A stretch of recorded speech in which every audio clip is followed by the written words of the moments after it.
sur ce plateau, nous avons un invité en la personne du ministre des Armées, des anciens combattants et victimes de guerre, général Issa Ramaloua Diamous. Monsieur le ministre, bonsoir. Bonsoir, monsieur. Le ministre est de retour au pays depuis hier soir, après avoir mené avec succès une mission qui a permis au gouvernement centrafricain de signer un accord de paix avec quelques mouvements rebelles. Monsieur le ministre, il faut le rappeler, a été couronné, votre mission en République centrafricaine a été couronnée par un succès puisque vous avez été élevé au titre de commandeur de l'ordre national centrafricain. D'abord, je vous dis merci, c'est le journaliste. Beaucoup sont allés avec moi à Bangui. Et la couverture médiatique a été très formidable. Et ça fait partie du succès de cette mission. Ça fait partie du succès de cette mission. Avec vous, d'autres personnalités également ont été décorées. Et parmi ces personnalités figure aussi le ministre de la Communication, porte-parole du gouvernement, Rassim Chérif. Monsieur le ministre, lorsque, à la fin donc de cette mission, est-ce que vous pouvez regarder le maréchal et dire mission accomplie? Plus qu'accomplie. Mission accomplie, plus qu'accomplie, mais si vous me permettez, il faut d'abord faire un peu l'historique. Bien évidemment. Comment on est arrivé à l'accord de 2025, le 19 avril 2025. Effectivement. Il y a eu, vous le savez, la conférence internationale sur les régions de Grand Lac et la CEAC qui ont validé l'accord de Khartoum, le 19 avril 2019, l'accord de Khartoum. Ça n'est suivi, l'accord est signé à Bangui, Maintenant, ces deux organisations ont adressé une demande au gouvernement tchadien pour qu'il puisse accepter que les leaders de l'opposition centrafricaine soient au Tchad. Le gouvernement tchadien a accepté. Tous les leaders sont arrivés au Tchad ici. Et vous savez, dans la foulée, il y a eu le dialogue inclusif où nous avons plus de 50 opposants tchadiens. Certains qui ont 50 ans de combat sont rentrés au pays. Et ensemble, avec le maréchal, nous gérons le pays.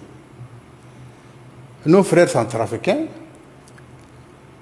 ayant constaté la qualité du maréchal, l'ont approché. Et c'est comme ça que, dans la discrétion, dans le silence, sans tambour battant, nous avons signé, ils ont signé avec le gouvernement centrafricain l'accord du 19 avril 2025. Le chef de l'État, le maréchal Idriss Déby Itno, ça fait 1 an que je suis au gouvernement, mais j'ai la deuxième et la plus grande mission qui m'a été confiée, c'est de conduire cette délégation avec les éléments ayant signé l'accord à Bangui et les remettre au gouvernement centrafricain, bien sûr en tenant compte des instructions personnelles, des instructions de qualité du maréchal qui dit « Moi, je suis le garant de cet accord. Je suis le garant de cet accord. » C'est comme ça que nous sommes rendus à Bangui avec mon collègue de la communication, mon frère le shérif Gassim. On a été accueillis par le ministre, vu la grandeur de la mission. On a été accueillis par le ministre d'État centrafricain qui automatiquement, la cérémonie a commencé. Et séance tenante, les deux leaders de l'opposition, c'est-à-dire l'UPC qui est dirigé par Ali Darassa et les 3 R dirigés par Omar Abdelkerim, dit Semé Bobo, ont déposé les armes. Oui, ils ont déposé les armes, nous avons vu les images, monsieur le ministre. Est-ce que ces rebelles étaient stationnés au Tchad? Les chefs, Je vous dans le confirme. cadre de l'accord, on savait que certains étaient à N'Djamena. Mais maintenant, est-ce que les rebelles eux-mêmes, est-ce qu'il y avait des mouvements? Je vous confirme, je l'ai confirmé, je vous confirme aujourd'hui, le territoire tchadien ne dispose d'aucun élément ennemi au pays voisin. Aucun. Ni la RCA, ni les autres. Mais ces leaders sont des leaders qui sont envoyés ici par des organisations de la sous-région. Et c'est comme ça que le gouvernement a accepté que ces leaders restent ici. Maintenant, ayant vu l'ADN du dialogue, l'ADN de la paix du maréchal, ils ont approché. Et comme je vous dis, sans tambour battant, dans la discrétion, on a signé l'accord du 19 avril 2025. Que dit précisément cet accord, l'accord du 19 avril? D'abord, les clauses les plus importantes, c'est d'abord le désarmement.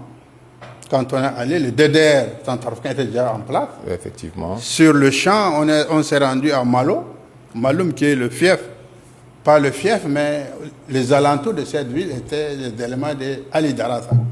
Ils nous attendaient déjà dans la sous-préfecture. Ils sont pas moins de 200 personnes qui étaient ces jours-là. Sur le champ, le DDR centrafricain a commencé à les désarmer. Ils ont remis l'arme. Au moment où j'ai quitté désarmement, démobilisation, réinsertion. Oui, réinsertion. Les Centrafricains ne sont pas leur première expérience, monsieur le ministre. La Centrafrique, hier, il y avait déjà une affaire de plus de 100 armes qui sont remises et qui sont transportées par avion à Bambari. Là, j'étais encore là-bas. Ça, c'est les éléments de Ali Darassa. Quant aux éléments de Bobo, ce n'est qu'hier qu'ils ont commencé parce qu'il y avait eu trop de pluie. On a fait 2 jours sans travailler. Hier, ils ont commencé, et aussi. Et à chaque fois, on a déjà une plateforme entre le DDR centrafricain et moi. Et chaque fois, on me rend compte de ce qui se passe là-bas. Monsieur le ministre, je le disais à l'instant, les Centrafricains ne sont pas leur première expérience en matière de démobilisation, désarmement, réinsertion. Mais très souvent, et ce n'est pas spécifique à la Centrafrique, très souvent ces accords sont signés, mais il y a des cérémonies, en tant que journalistes, nous couvrons ces événements, nous voyons les armes qui sont remises, il y a des signatures d'accords, mais quelques mois plus tard, on se rend compte que ces accords ne sont pas respectés. Cette fois-ci, quelles sont les garanties? Les garanties, c'est le maréchal Maman Idriss Déby. Je suis, au moment où je vous parle, je suis le président de la commission tripartite chargée de veiller à l'exécution des clauses de ces accords. Et pour peu qu'il y ait une difficulté, on est automatiquement saisi. Et si ça nous dépasse, on se faites recours aux 2 chefs d'État. On vient auprès du chef de l'État, le maréchal Idi, pour que ça se règle très rapidement. Mais cette garantie, elle est unique. Elle est unique. Parce que dans le temps, vous prenez les accords de Khartoum, il y a des limites. C'est pourquoi les accords signés à Khartoum n'ont pas eu... Pratiquement tout le monde a encore gagné la brousse. Mais cette fois-ci, je vous rassure... Cet accord, est-ce qu'on s'est également inspiré de ce qui s'est fait ici? Pardon? Est-ce que l'accord en Centrafrique, entre le mouvement rebelle et le gouvernement centrafricain, est-ce qu'on s'est un peu inspiré de ce qui a été fait au Tchad? Je vous dis... le maréchal Maman Idriss Déby, son ADN, c'est la paix, et faire venir des opposants qui ont pendant 50 ans ont combattu leur propre pays, partager le pouvoir, gérer le pays avec eux, c'est une exception. Et partant de cet ADN, les Centrafricains, ils n'ont pas tenu compte de certaines clauses qui sont dans le, mais ils veulent tellement la garantie. Ils savent que le maréchal, avec la médiation du maréchal, on peut arriver à l'exécution de cette clause. Et quand nous avons été à Bangui, nous avons été automatiquement reçus par le professeur Ange Touadéra, qui, séance tenante, a appelé son frère, le maréchal. Il a dit merci. Il n'y a rien de plus grand que merci. Il n'y a pas autre chose. Oui, oui, dans sa déclaration, effectivement, nous avons suivi dans son message les remerciements adressés au peuple tchadien et surtout au président de la République, le maréchal du Tchad. Monsieur le ministre, est-ce que c'est juste une étape? Est-ce que la porte reste ouverte? Parce que nous savons qu'il y a aussi d'autres mouvements rebelles par rapport à la République centrafricaine, bien évidemment. Les mouvements rebelles au niveau de Centrafrique, il y a une, disons, je peux pas Cet dire, accord va inciter les autres à venir. Ceux qui se présentent, oui. Ceux qui veulent attraquer, la porte est ouverte, la porte est ouverte. Donc ceux qui veulent suivre le Bobo et Ali Daraza, nous en tant que président de la commission tripartite, nous allons toujours aller dans le sens où la paix puisse venir définitivement en RCA. Donc nous allons approcher les deux chefs d'État pour informer de tel ou tel opposant ou de tel ou tel leader qui veut faire partie du développement économique de la RCA. C'est un pays très riche, la RCA. Alors, lorsque vous étiez à Bangui, nous avons vu, parmi les garanties, d'ailleurs, les leaders de ces mouvements sont appelés déjà dans le gouvernement, la primature. Est-ce qu'il y a encore d'autres mécanismes pour montrer également la bonne volonté du gouvernement centrafricain de fumer le calumet de la paix avec d'autres fils de ces pays qui sont en rébellion? Bon, les nominations opérées en RCA, c'est la troisième clause. Hein. Okay. C'est séance tenante que le professeur, prouvant sa sincérité, de respecter les accords, a signé séance tenante ceux-là qui sont rentrés, qui sont à la présidence, il y en a qui sont à la primature et à l'Assemblée. Et nous ne pouvons pas rester là pour vérifier toutes les signatures qui vont venir. Il y en a qui vont être des sous-préfets, il y en a qui vont être des préfets. Et pourquoi pas, il y en a qui sont dans l'armée. Et je vous rassure déjà que les CI sont déjà prêts pour accueillir tous les combattants qui sont aptes à être des militaires. Ils ont déjà 2 CI qui existent.